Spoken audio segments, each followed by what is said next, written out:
시우님, 일이 생겼습니다. 어떤 일인데 큰일이 그래? 생겼습니다. 제가 지방에 2,600평 정도 된 농지가 하나 있거든요. 음. 너무 멀어요. 집에서 한 대여섯 시간 걸려요. 너무 멀리 있는 농지를 제가 낙찰을 받아서 갖고 있는데 너무 멀어서 지금 농사를 못 짓고 있거든요. 그렇지. 그런데 보도자료가 최근에 하나 나왔어요. 이용 실태조사? 네. 한번 보자고. 자, 이렇게 그 보도자료가 나왔는데 제목을 보면 전국 농지에 대한 이용 실태 조사를 추진한다 이렇게 나와 있거든요. 음. 그래서 이렇게 뭐 토지거래 허가구역이라든가 농업법인 뭐 또는 최근 5년간 신규 취득한 농지의 소유 이용 현황을 점검한다고 이렇게 나와 있는데 뭐 점검하는 거야 할 수가 있는데 문제는 이제 다음 페이지죠. 다음 페이지를 보면 뭐 윗부분은 다 비슷해요. 대상 농지는 제가 방금 말씀한 대로 비슷한데 이 후속 조치로 농지 처분 의무를 부과하고 또는 원상 회복 명령 등 행정 조치와 고발 조치를 한답니다. 일반적으로 농지 원상 회복 명령이라고 해봤자 불법 건축물이 있으면 그것을 농지로 바꾸는 거.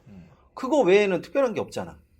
근데 농지 처분 의무 부과라는 말이 어떤 뜻인지 좀 잘 몰라가지고 제 농지를 그 팔으라는 얘기잖아요. 그렇지. 예. 강제로 처분해라. 뭐 이런 거지. 그러니까요. 근데 이제 분명히 저렇게 강제성을 띠는 것 같은 경우는 음. 어떤 요건에 들어갔을 경우에 처분하게끔 되어 있는 거지. 네. 한 번 내가 위반했다. 뭐 한 번 적발됐다. 그렇다라고 해가지고 무조건적으로 농지 처분 명령이 내려오지는 않아. 아, 그래요? 그럼 좀 안심을 해도 되겠네요. 그런데 이렇게 또 안심한다고 해서 아, 나는 농지 처분 명령이 올해는 안 나왔으니까 내년에도 안 나오겠지. 뭐 이렇게 생각하는 사람도 있겠지만 네. 이게 항상 방심하는 사이에 투컨이 터지는 경우도 있어. 예를 들어서 만약에 한 3년 정도 내가 이렇게 안심하고 있었는데 항공사진으로 보니까 농지로 이용 안 한 연수가 한 3년, 4년 된다. 이런 경우에는 반드시 문제가 되겠지. 어떻게든 경작을 조금 해야겠네요. 어찌되게 됐건 경작하는 흉내라도 내야 한다라는 이야기겠지. 근데 제 그 토지가 여기 대상이 되는지도 사실 한번 좀 살펴봐야 될 것 같은데. 일단은 토지거래 허가 구역 내에 있는 토지라고 하면 사실상 어떤 관청에서 허가를 받아서 토지를 구입하게 되는 그런 요건을 갖춘 지역이기 때문에 이런 지역의 농지를 가지고 있는 사람은 무조건적으로 긴장해야 되는 거지. 물론 여기에 나는 농민이다라고 하면 상관이 없지만 농업법인이다라고 하면 우리가 농지증에서도 봤듯이 상당히 까다롭게 본단 말이야. 그렇죠. 이 부분에서도 아마 농업법인은 좀처럼 빠져나가기가 쉽지 않을 거야. 최근에 그 농업법인을 만들어가지고 농지 투자하신 분들은 조금 긴장을 하셔야 되겠네요. 어찌됐건 불이익을 피할 수는 없다라고 봐. 그래서 농업법인으로 투자를 하시는 분들 같은 경우에는 지금은 거의 농업법인을 만들어서 투자한다라는 게 거의 손실의 지름길이라고 봐.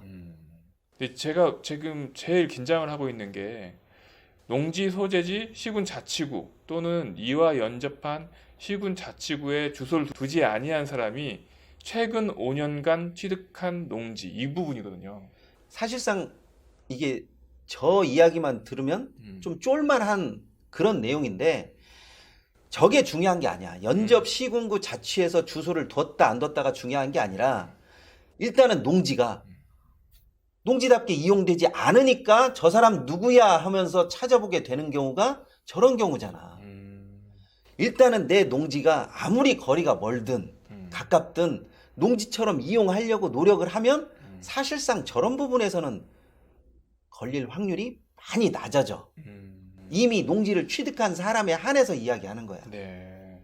그러다 보니까 될 수 있으면 농지에 포커스를 맞춰야지 저 뉴스를 보고 주소를 그쪽으로 옮겨놓는다고 해가지고 무슨 이득이 있겠냐라는 거야. 차라리 나 같으면 좀 더 많이 왕복을 해서 그래도 농지처럼 바꾸어 놓는 그런 것을 한번 생각해 보겠어. 어찌됐든 가서 영농 활동을 해라 뭐 그렇게 말씀하시는 거군요. 가서 영농 활동을 하든지 아니면 그 근방에 있는 사람에게 돈을 줘가면서 영농 활동을 하게끔 시키든지 뭐 어떤 식으로든 농지 안에서 농지로 보이게끔 하면 된다라는 거지. 네네, 알겠습니다. 그리고 최근 5년간 공유로 취득된 농지인데요. 저도 이런 농지를 가지고 있거든요. 이런 농지를 가지고 있다라고 하면 사실상 누가 봐도 이 공유 관계가 지금까지 해소가 됐냐 안 됐냐를 따질 거란 말이야. 그렇죠.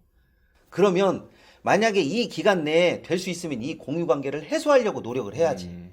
한 사람에게 몰든지 아니면 이 공유 관계를 모아서 토지를 팔든지 뭐 어떤 식으로든 해소하려고 해야지. 이 공유 관계로 남게 되는 농지는 우리가 투자적인 측면에서 경매나 공매에서도 그렇게 인기가 없잖아. 그렇죠. 그러면 가격이 더 떨어질 가능성이 높기 때문에 이것을 관에서도 쉽게 포기하지는 않을 거야 아마. 저 같은 경우에 예를 들어서 공유하고 있는 농지에 대해서 이렇게 뭐 처분 명령이라든가 그런 어떤 실태 조사가 나오면 지금 저는 그 소송 중에 있거든요. 그럼 이제 소송하고 있다는 그런 확인원을 제출을 하면 되겠네요. 그렇지. 적극적으로 소명을 하면 돼. 예를 들어서 공유 관계로 가질 수밖에 없는 사람도 있잖아. 그렇죠. 예를 들어서 뭐 형제간이 소유를 하고 있다라든지 아니면 뭐 누구 친인척에게 증여를 받은 농지라든지 이런 경우에는 적극적으로 소명을 해야 되지 괜히 앉아서 불이익을 당할 수는 없잖아. 그렇죠. 그러면 저 아랫부분을 보니까 농지 이용 실태 조사는 농지의 소유, 거래, 이용, 전용 등에 관한 사실을 확인하는 행정조사로 올해부터 매년 실시하도록 의무화되었다 이렇게 나와 있는데 그러면 이제 뭐 미루고 그럴 일도 없겠네요. 이게 사실상에 내가 올해 안 걸렸다고 해서 과연 내년에도 안 걸리냐라는 거지. 물론 말은 전수조사라고 하는데 이게 매년 전수조사를 할 수는 없을 거야 아마. 이게 실질적인 행정력 낭비잖아. 그렇죠. 그러니까 어떤 샘플링을 모아서 올해는 이만큼 내년에는 또 이만큼 뭐 이런 식으로 해서 조사를 하게 될 텐데 어찌됐건 간에 농지를 농지답게 거기에 따른 이용, 활용 여기에 포커스를 잡으면 좀 무난하게 넘어갈 수가 있는 거고 올해는 난 넘어갔으니까 내년에도 넘어가겠지 뭐 이런 식으로 조금 안일하게 대처를 하게 되면 언젠가는 걸릴 수밖에 없다라는 거지. 그렇군요. 그래서 저도 사실 그 토지가 지금 휴경으로 되어 있거든요. 그거를 어떻게든 다시 경작이라고 표시되게끔 좀 그 방법을 좀 연구를 해봐야겠네요. 어찌됐건 경작으로 바꾸고 사실상 누가 와서 보더라도 경작하는 것처럼 보인다라고 하면 농지 이용 실태 조사 같은 경우는 조금 그렇게 겁내할 필요가 없을 것 같아. 네.